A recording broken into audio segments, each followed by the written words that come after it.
जय जय श्री राधे श्याम।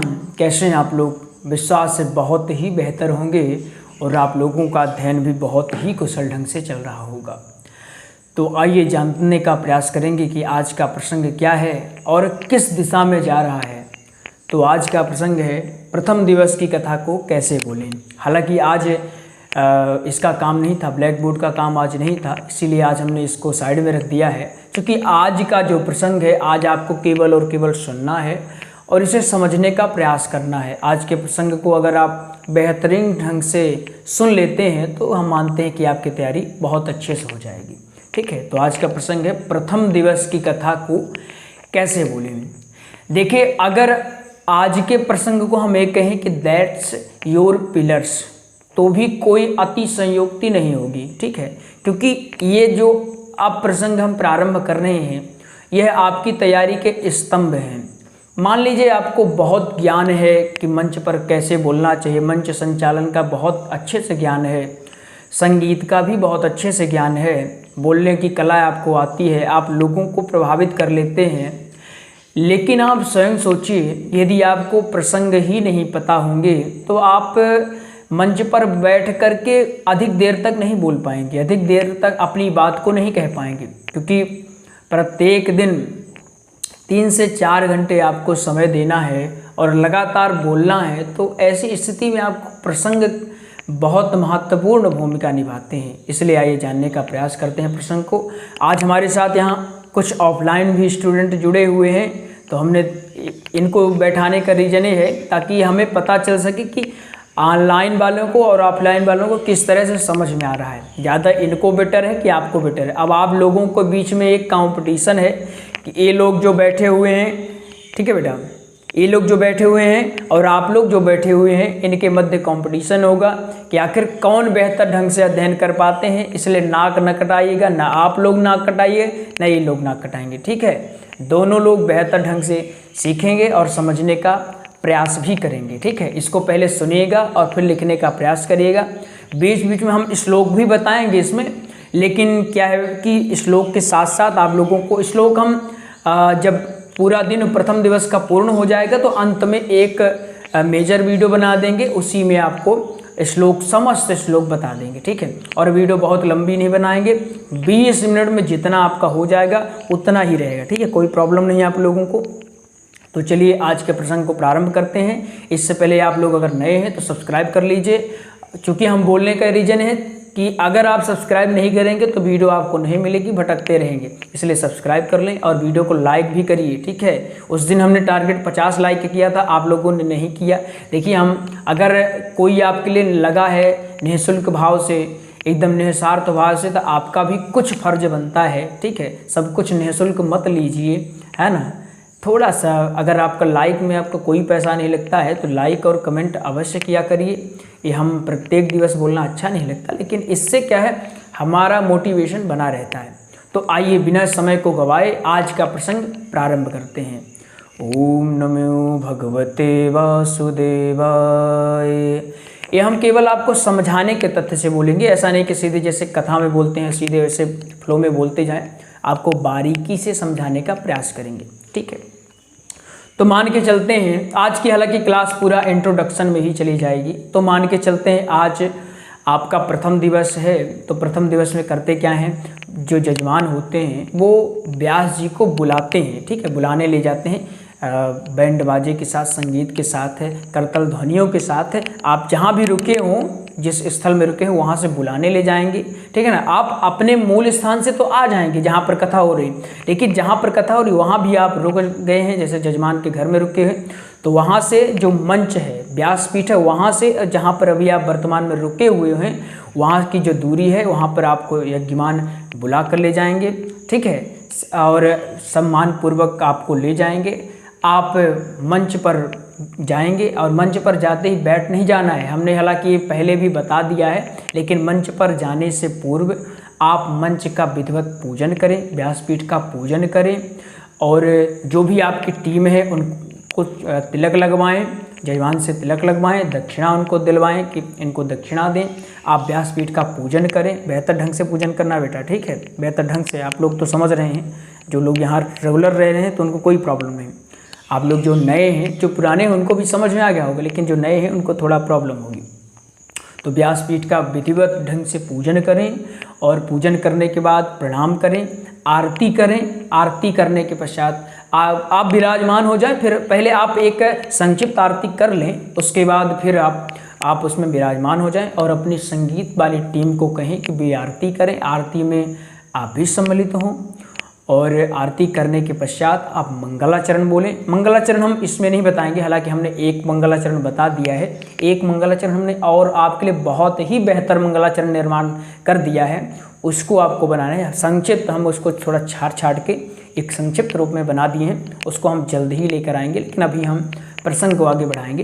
तो जो मंगलाचरण अभी हमने पहले आपको बता दिया है वही आप देखिए, वीडियो बना दी है मंगलाचरण की। तो मंगलाचरण करिए। मंगलाचरण करने के पश्चात आप कथा का शुभारंभ कर सकते हैं। तो कथा में किस तरह से बोलना है संक्षिप्त रूप से हम समझाने का प्रयास करेंगे। आपने जिन्होंने नोट्स लिया होगा, नोट्स के आधार पर होगा, ठीक है। आपने नोट्स ले लिया है क्या? ओके बेटा, ठीक है। आज ऐसा है कि बाहर की आवाज़ थोड़ा कम आएगी, ठीक है। और आप लोगों को बीच में कुछ भी नहीं बोलना है, ठीक है। टोकी टाका नहीं करना है, ठीक है। शांत बैठेंगे, जैसे ये लोग शांत बैठे हुए हैं, शांत बैठेंगे। कुछ भी पूछना है तो ऑनलाइन ही पूछे, ऐसा ना हो कि फिर ऑनलाइन वाले जो हैं तो वो कहें गुरुजी वो आपके पास थे, वो उनसे आप ज़्यादा कनेक्ट थे इसलिए हम पीछे हो गए। नहीं, जो भी है सबको सेम बताएंगे, ठीक है। आप लोग भी शांत रहेंगे, आप तो शांत ही हैं। तो चलिए प्रारंभ करते हैं। तो भागवत में सबसे प्रथम श्लोक आता है सच्चिदानंद रूपाय। आपने सुना है क्या आता है? सच्चिदानंद रूपाय विश्वोत्पत्त्यादि हेतवे तापत्रय विनाशाय श्री कृष्णाय वयं नमः। क्या आता है? सच्चिदानंद रूपाय विश्वोत्पत्त्यादि हेतवे। ये श्लोक का अर्थ क्या होता है?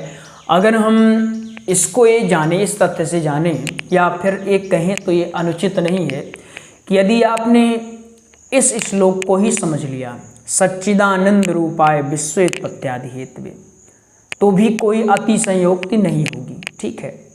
अतिशयोक्ति क्यों नहीं होगी? क्योंकि देखिए जो भी ब्रह्मांड है वो श्री कृष्ण में ही समाया है। ये श्लोक कहने का तात्पर्य इसका है कि जो भी ब्रह्मांड में है वो सब कुछ इसी में समाया हुआ है। सच्चिदानंद रूपाय विश्वोत्पत्त्यादि हेतवे, अगर इसकी व्याख्या करनी हो तो कम से कम 7 से 8 घंटे केवल इसी में लग जाएंगे, क्योंकि इसका इतना बड़ा स्वरूप है। लोग इसको छोड़ देते हैं, स्किप कर देते हैं, लेकिन इसका इतना बड़ा स्वरूप है कि अगर हम इसी को देखें तो बहुत समय इसी में लग जाएगा। सच्चिदानंद रूपाय विश्वोत्पत्त्यादि हेतवे, वो सच्चिदानंद स्वरूप जो हैं विश्वोत्पत्त्यादि हेतवे, विश्व के कल्याण के लिए अवतार लेते हैं, ठीक है। और जो विनाशकारी पुरुष हैं, जो अपात्र पुरुष हैं, उनका नाश करने के लिए धरा पर वो अवतरित होते हैं। ऐसे श्री कृष्ण को बारंबार प्रणाम करते हैं, संक्षिप्त रूप से अगर इसको समझे तो, ठीक है। तो ये प्रथम श्लोक यही आता है, सच्चिदानंद रूपाय विश्वोत्पत्त्यादि हेतवे तापत्रय विनाशाय श्री कृष्णाय वयं नमः, ठीक है। तो इसको आप लोग समझेंगे। तो ये तो पहले ही श्लोक है। अब कथा क्या कहती है? कथा ये प्रथम दिवस में आपको महात्म्य बोलना होता है। महात्म्य का अर्थ क्या होता है? आखिर महात्म्य क्यों बोलना चाहिए, एक प्रश्न उठता है ना। देखिए जब भी आप लोग सीखें तो आप लोगों को पता है हमारा जो तरीका है एकदम न्यू रहता है, सबसे अलग और न्यू रहता है। तो जब भी आप सीखें, पेन कॉपी तो आपका होगा ही साथ में, लेकिन उसके साथ साथ आप जो थॉट्स हैं उसको डेवलप करने का प्रयास करें, ठीक है। थॉट्स डेवलप अगर नहीं करेंगे, थॉट्स डेवलप करने का मतलब क्या हुआ? जैसे देखिए आपको अगर कुछ भी कहा जाता है, जैसे मंगलाचरण ही कहा जाता है, तो इसमें आपको सवाल उठना चाहिए, एक क्वेश्चन बनना चाहिए, आखिर मंगलाचरण क्यों बोलना है। अब महात्म्य का अगर आए कि महात्म्य है, अब बोलना है आपको, तो महात्म्य क्यों बोलना है, ये सवाल अगर आपके दिमाग में नहीं उठता है तो मानिए आपकी तैयारी बेकार है, ठीक है। सवाल उठना चाहिए आपके दिमाग में, थॉट्स डेवलप होने चाहिए, ठीक है। तो महात्म्य क्यों बोलना है? देखिए महात्म्य, जैसे आप लोगों को हमने पहले क्या लिखाया था, विषय सूची, भागवत पढ़ने से पहले क्या लिखाया था? विषय सूची। विषय सूची क्यों लिखवाए थे? विषय सूची इसलिए लिखवाए थे ताकि आपको एक हिसाब हो जाए या नॉलेज हो जाए कि हाँ इतना हमको भागवत में पढ़ना है, इसलिए हमने विषय सूची लिखवाया था। उसी तरह भागवत का महात्म्य है। आखिर भागवत की क्या महिमा है, इसकी क्या गरिमा है, इसका क्या महत्व है, यह जानने के लिए महात्म्य को सम्मिलित किया गया है। ठीक है, महात्म्य में भागवत की गरिमा को बताया गया है, तो इसलिए महात्म्य को बोलना है ताकि भागवत के मूल स्वरूप का ज्ञान हो सके। आप बिना महात्म्य को जाने भागवत के मूल स्वरूप को नहीं जान सकते हैं। ठीक है, जैसे अब कथा क्या कहती है, आप लोग पेन कॉपी लिए हैं ना, जो भी अगर तथ्य निकले तो उसको बोला करिए। ठीक है, मान लीजिए थोड़ा ध्यान नहीं दे पाते क्योंकि उनको ध्यान दे रहे हैं, सबको हम लगातार। ठीक है, अगर उधर नहीं देख रहे हैं तो आप लोग बुरा मत मानिए कि हमारी तरफ गुरुजी नहीं देख रहे हैं, इधर ना देखें तो आप लोग बुरा मत मानिए। ठीक है, अब यहाँ अगर भागवत के महात्म्य की बात करें तो सूत जी से शौनक ऋषियों ने प्रश्न किया। अब यहाँ सूत जी से शौनक ऋषियों ने प्रश्न किया और कहते हैं, हे प्रभु, कोई ऐसा मार्ग बताइए जिससे इस भव सागर से तरा जा सके। इसको आप लोग चाहें तो ईयरफोन लगा लें और विधिवत ढंग से प्रेम से सुने।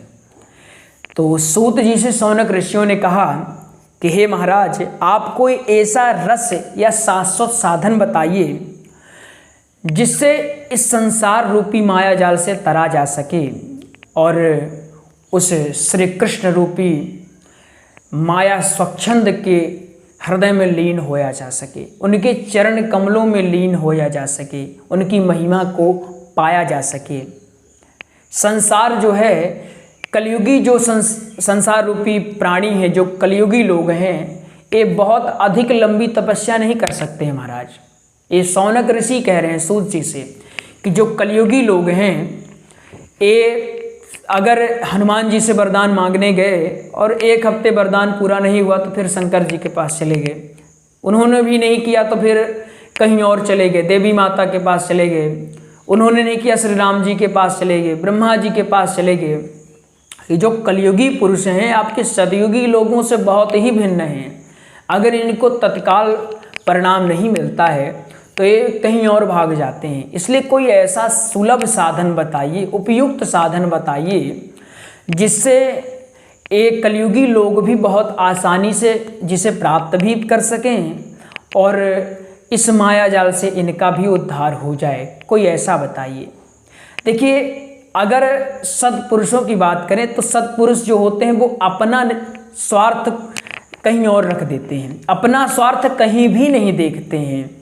ठीक है, जैसे परीक्षित जी महाराज ही जब सुखदेव से प्रश्न करते हैं तो अपना स्वार्थ उनको नहीं, वो 7 दिन में मरने वाले थे लेकिन अपना स्वार्थ नहीं लिए, वो जग का कल्याण सोच रहे थे। जो सद्पुरुष होते हैं वो अपना स्वार्थ नहीं देखते हैं, वो ऐसा साधन चाहते हैं जिससे जग का कल्याण हो। ठीक है, और जग में तो हम भी हैं तो स्वाभाविक है कि हमारा भी कल्याण होगा ही, लेकिन एक कभी नहीं कहेंगे कि हमारा भी कल्याण हो, ऐसा कोई साधन बताए। ये कहें कि जग का कल्याण हो, क्योंकि उनको उसी में खुशी मिलती है, उन्हीं में वो प्रसन्न होते हैं कि जग का कल्याण हो।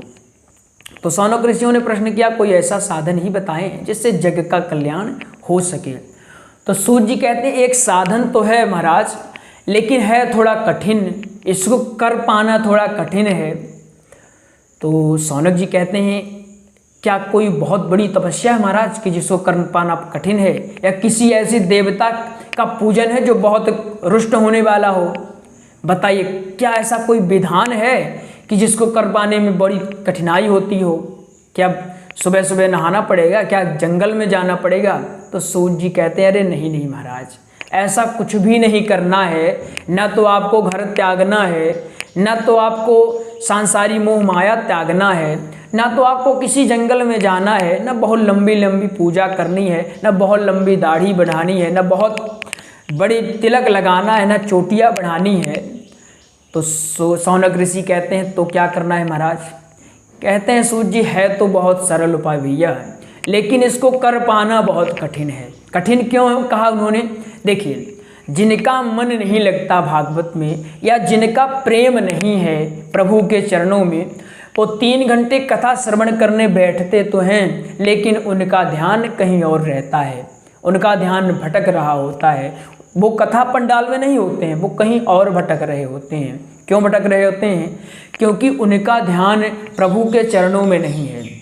तो सूत जी कहते हैं छोटी सी शर्त यही है, या छोटा सा उपाय भी कहें या कुछ भी कहें, तो यही है कि अगर आपका ध्यान, किसी का ध्यान अगर प्रभु के चरणों में लीन नहीं होता है तो ये मान के चलिए वो ये जो रस हम बताएंगे उसको नहीं पा सकता, इसको ग्रहण नहीं कर सकता है। हाँ, अगर किसी में थोड़ी सी भी प्रभु के प्रति निष्ठा है, प्रेम भाव है, तो वो बहुत ही आसानी से पा सकता है।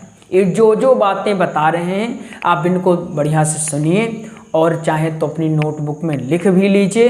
हालांकि सुनेंगे तो भी आपको याद हो जाएगा, और सुनते जाइए और बेहतरीन ढंग से अध्ययन करते जाइए।